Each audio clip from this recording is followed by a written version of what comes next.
Welcome back to Greatest Screenplays. Today, John, we're diving deep into Robert Towne's masterpiece, Chinatown. Emma, I've been looking forward to this one. Chinatown isn't just a great movie, it's a masterclass in screenwriting. It's considered by many to be the gold standard, right? Absolutely. And I think it's fascinating because on the surface, it hits familiar noir beats, a private eye, a femme fatale, a smoky Los Angeles setting. Right, the classic adultery case. Jake Gittes thinking it's just another routine job, getting photos of a cheating husband. Exactly. But Towne layers so much more beneath that surface. It's not just about infidelity, it becomes this sprawling, almost Shakespearean tragedy about power, corruption, and the dark secrets of a city's foundation. And that's what elevates it, isn't it? The originality comes from taking that classic noir framework and grounding it in something deeply relevant and almost disturbingly prescient. Water rights in drought-stricken LA. It's brilliant. It really is. It's high concept in a way, but completely character driven. We're invested in Jake, not just the mystery itself, even though the mystery is incredibly compelling. And Jake himself is such a compelling protagonist. He's not perfect, not some idealized hero. He's flawed, cynical, a bit of a smart ass, but you root for him because underneath it all, he has this ingrained sense of justice. Definitely flawed. He's in it for the money initially, right? It's a job. But as he gets deeper, it becomes personal. He's driven by this need to uncover the truth, even when it's dangerous and messy and frankly terrifying. And he's so proactive. Jake isn't just reacting to events, he's constantly pushing the investigation forward.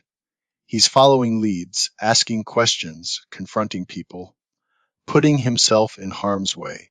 It's active storytelling at its finest. And we see him transform throughout the story. He starts out so jaded, almost self-serving, and by the end, he's genuinely fighting for something bigger than just a paycheck, even though he ultimately fails in a very noir way. That's key, that transformation. And it's not a neat, triumphant arc. It's messy and ultimately tragic. He takes so many steps back, faces so many setbacks, and yet he keeps going. It makes that ending, as devastating as it is, so impactful. And then you have Noah Cross, the antagonist. What a villain. Pure, unadulterated power and corruption embodied in one man. Formidable is an understatement. His wealth, his influence, it's almost suffocating. He operates above the law, above morality. And his motivations are so chilling, this twisted sense of entitlement, of owning everything, even people. And it's not just about money, is it? It's about control, about legacy, and this deeply disturbing family loyalty, if you can even call it that. Exactly. Towne doesn't shy away from making him truly reprehensible. The incestuous element, the casual cruelty, the way he manipulates everyone around him, it makes him terrifyingly effective as a villain. And even the supporting characters, they're not just there to fill space. Evelyn Mulray, of course, is central. She's this classic femme fatale, but again, so much more complex than that trope usually allows. Enigmatic, definitely. Victim and manipulator, both at once. And the way her secrets slowly unravel, it's masterful character writing. She's not just a plot device, she's a fully realized, damaged person. And even smaller roles, like Lieutenant Escobar, his history with Jake in Chinatown adds this whole layer of unspoken understanding and tension. Everyone feels like they have a purpose, a life beyond the immediate plot. That's right. Even someone like Curly, the fisherman, he's not just a random client. He bookends the story in a way, and his desperation mirrors the larger themes of exploitation. Let's talk about plot and structure. Chinatown is often cited as a perfect example of the three-act structure, isn't it? Textbook act. One sets up the mystery, Curly's case, Mulray, the photos, the initial deception. Act 2 deepens the intrigue, the water rights conspiracy, the land grab, the mounting danger for Jake. And Act 3, Act 3 is just a descent into darkness. And it's so tightly plotted. Everything feels consequential. Every choice, every action Jake takes has a ripple effect, pulling him deeper into this web. Cause and effect is paramount, and those subplots, they're not just window dressing. The water rights, the land ownership, Evelyn's family history, they all intertwine, enriching the central mystery and thematic depth. And the planning and payoff, little details introduced early on, Jake's past in Chinatown, his reputation as a snoop, even seemingly throwaway lines of dialogue, they all become significant later. Absolutely. It's a masterclass in Chekhov's gun. Nothing is wasted. And structurally, it's hero-led. Jake is the engine driving the plot forward. The inciting incident, the murder of Hollis Mulray, throws him right into the thick of it, kicking off this relentless pursuit of the truth. And the conflict just escalates relentlessly. External conflict with Cross and his thugs, internal conflict for Jake wrestling with his conscience, and the tension is just palpable throughout. The pacing is so deliberate, too. It's not all breakneck speed. There are moments of intense suspense, action sequences, but also quieter scenes, character moments, exposition delivered organically. And those plot twists, just when you think you've got a handle on things, another layer is peeled back, another deception revealed. It keeps you guessing right up to that devastating final scene. It avoids predictability so expertly. You think it's going to resolve in a certain way. Maybe Jake will expose the corruption, save the day, but it completely subverts those expectations. That second act curtain, the reveal of Catherine's true identity, that's a game changer. Raises the stakes exponentially and sets up that tragic final act confrontation. And the third act, it's a masterclass in building tempo and action towards this incredibly dark, but thematically resonant climax. It truly resolves the core issues set up in Act 1, even if it's in the most brutal way possible. Let's move on to scene work. Show Don't Tell is screenwriting 101, and Chinatown embodies that principle perfectly, don't you think? Absolutely. It's visual storytelling at its finest. Towne uses imagery, symbolism, every visual detail to convey information, emotions, atmosphere. It's incredibly rich. Those movie moments are unforgettable. The barbershop scene, the confrontation in the orange groves, the heartbreaking finale in Chinatown itself, they're all so cinematic, so visually arresting. And the setting, Los Angeles in the 30s, becomes almost a character in itself. The drought-stricken landscape, the heat, the shadows, it all amplifies the mood, the despair, the sense of corruption festering beneath the surface.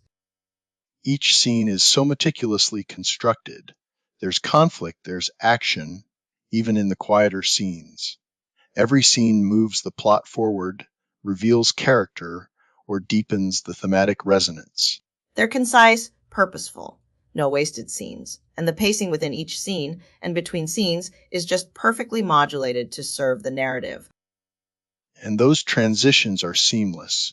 They control the rhythm, propel the story forward without ever feeling jarring or abrupt. It's incredibly smooth storytelling.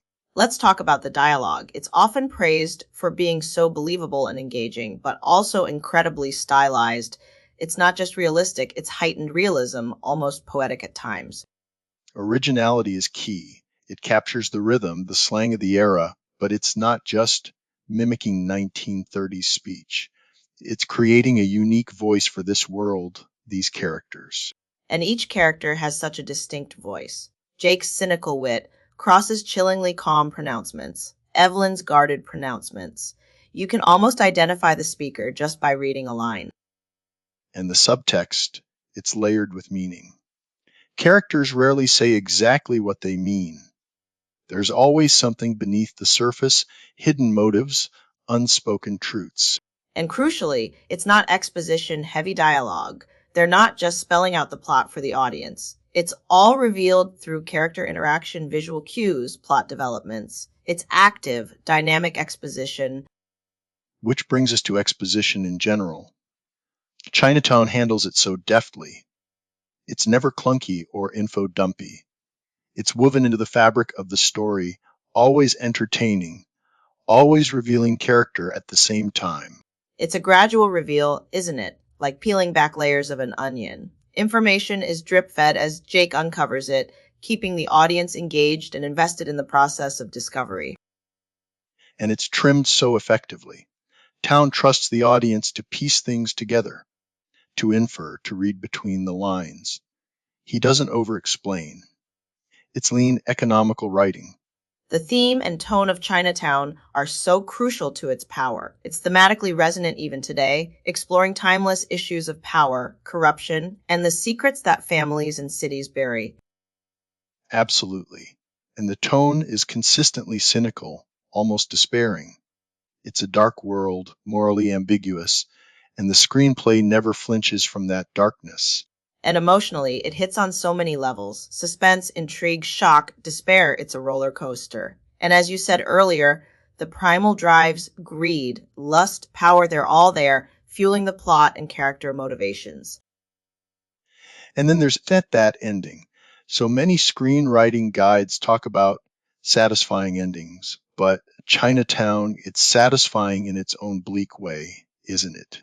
Tragically satisfying. It provides closure, yes, but it's not a happy ending. It's a gut punch. It leaves you reflecting on the futility of Jake's efforts, the overwhelming power of corruption, and the cyclical nature of history. And it grabs you from the very first scene and never lets go. The mystery is instantly intriguing, the characters are compelling, and the stakes just keep rising. It's masterful audience manipulation in the best possible way. It ends at exactly the right moment, too. No unnecessary scenes, no tacked-on epilogue. It leaves you with this lingering sense of unease, of injustice, which is incredibly powerful. And the setup in Act 1 is so concise. Within the first 25 pages, we're introduced to Jake, the initial case, Mulray, the central conflict is established. It's incredibly efficient storytelling. Beyond the basics, Chinatown also showcases how to masterfully use and subvert genre conventions. It's noir, but it's neo-noir. It's revisionist noir. It plays with the tropes, but it twists them, making it feel fresh and relevant. And visually, it's stunning. The cinematography, the production design, it all contributes to that atmosphere, that sense of 1930s Los Angeles simmering under the heat and corruption. It's also important to remember the rewrites the script underwent. It wasn't perfect on the first pass. It was a collaborative process involving input from Polanski, Evans, everyone involved. Which underlines a crucial lesson for screenwriters. Rewriting and polishing are essential. Chinatown in its final form is so tightly constructed, so emotionally resonant, precisely because of that rigorous process. Absolutely. Chinatown isn't just a great screenplay, it's a testament to the power of craft, of character, of thematic depth, and of knowing how to subvert expectations. A true masterclass for any screenwriter. Agreed. It's a screenplay that rewards deep study, and one that continues to inspire and challenge screenwriters even today. Thanks for breaking it down, Emma. My pleasure, John. And thank you for joining us for this look at Chinatown. Join us next time as we delve into another greatest screenplay.